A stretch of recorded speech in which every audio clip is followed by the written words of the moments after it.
राहुल गांधी यांची भारत जोडो यात्रा आज चांदवड येथे आली असताना कृषी उत्पन्न बाजार समितीच्या आवारात सभा पार पडली। यावेळी त्यांनी आपल्या भाषणातून मोदी सरकारवर चांगलीच टीका केली। भाषणाची सुरुवात राम राम मंडळी म्हणत मराठीतूनच केली। यावेळी जनतेने जोरदार राम राम म्हणत त्यांना प्रतिसाद देत घोषणाबाजी केली। यावेळी इथे सगळ्यात महत्त्वाचा मुद्दा कांद्याचा आहे। या कांद्याचा योग्य भाव मिळावा, कांदा शेतकरी सुखी व्हावा यासाठी आम्ही प्रयत्न करणार आहोत। राज्यात देशात सगळ्यात मोठे मुद्दे शेतकऱ्यांचे मुद्दे आहे, बेरोजगारी आहे, महागाई या सगळ्या मुद्द्यांवर कन्याकुमारी ते काश्मीरपर्यंत सांगितले। मात्र टीव्ही मीडियामध्ये सगळे मुद्दे येणार नाही। तिचे चित्रपट सिनेमा मोदी दाखवतात, समुद्रात जातात, खाली पूजा करतात, टीव्हीवर दाखवले जाते। मात्र विमानतळावर मीडिया पोहोचते, मात्र शेतकरी, बेरोजगारी, महिलांच्या प्रश्नावर मीडिया बोलत नाही। कोविड आल्यावर थाळ्या वाजवल्यात आणि मीडियाने त्याला 24 तास चालवलं। 10 वर्षात नरेंद्र मोदी यांच्या सरकारने तुमची किती कर्ज माफ केले। शेतकरी दिल्लीच्या मैदानात आंदोलन करताय, शेतकऱ्यांचा 1 रुपया माफ केला नाही। या उलट उद्योगपतींना 16 लाख करोड रुपये माफ केले। ते युपीए सरकारच्या काळात 70,000 करोड रुपये माफ केले। ते एक कागद न घेता आम्ही तुमचं एकदा कर्ज माफ केले, मोदी सरकारने एकदा पण केले नाही। नरेंद्र मोदी यांनी उद्योगपती यांचे कर्ज माफ केले। ज्यांचे कर्ज माफ केले त्यांच्याकडे अमाप पैसा आहे।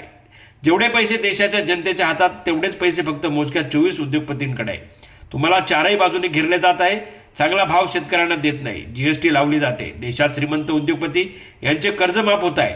जीएसटी सगळे सारखेच भरतायत, त्याचे कर्ज माफ होऊ शकते, मग तुमचे का नाही असा सवालही राहुल गांधी यांनी यावेळी उपस्थित केला।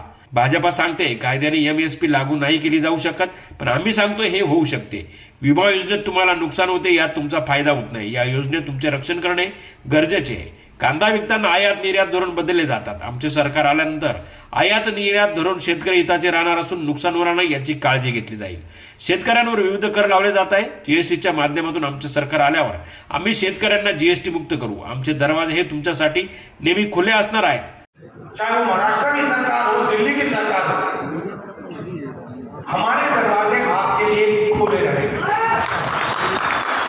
और आपको ये लगेगा कि दिल्ली में किसानों को रक्षा करने वाली सरकार है, किसानों की आवाज को सुनने वाली सरकार है। देखिए, जवान देश की रक्षा करता है,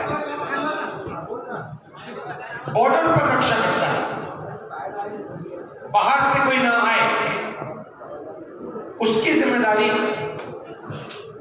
जवान की।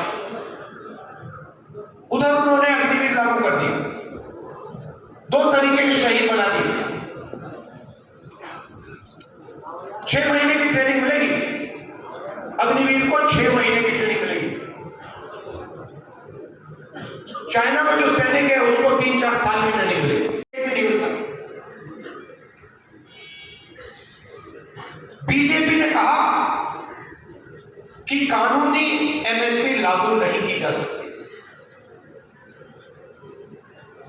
बिल्कुल की जा सकती है। हमने अपने मैनिफेस्टो में साफ लिख दिया है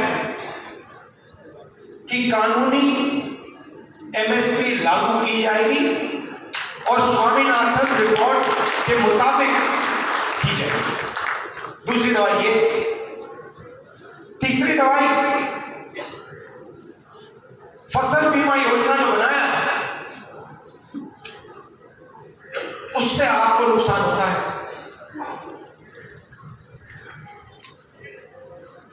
15-16 कंपनियां हैं, उनको सरकार बीमा योजना का पैसा देती है।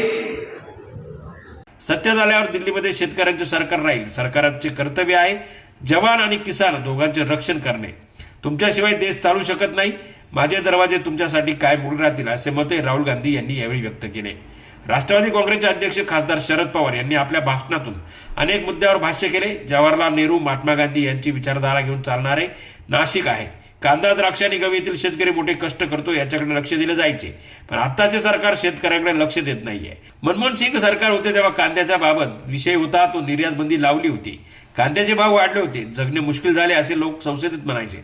त्याला मला उत्तर द्यायचे होते। मी उत्तर देताना कांद्याला बाजार मूल्य मिळू नये यासाठी आक्रमक भूमिका घेतली होती। मी त्यावेळेस शेतकऱ्यांच्या बाजूने उभा राहिलो होतो। एका शेतकऱ्याने आत्महत्या केली होती, त्या ठिकाणी लगेच गेला असता त्या ठिकाणी कळलं की शेतकऱ्याच्या मुलीचं लग्न मोडलं होतं। तो धक्का सहन झाला नाही, त्यावेळी शेतकऱ्याने आत्महत्या केली। त्याच वेळेस मी शेतकऱ्यांच्या डोक्यावरील कर्ज कमी होण्याच्या दृष्टीने कर्जमाफीचा निर्णय घेतला। मोदी सरकार कामाचे नाही, सामुदायिकरित्या काहीतरी करावे लागेल. मोदींच्या विरोधात लोकांना एकत्र करायचे काम राहुल गांधी करताय, त्यांना साथ द्या असे आवाहनही शरद पवार यांनी यावेळी केले. जनजागर मराठीसाठी अमीन शेख, चांदवड.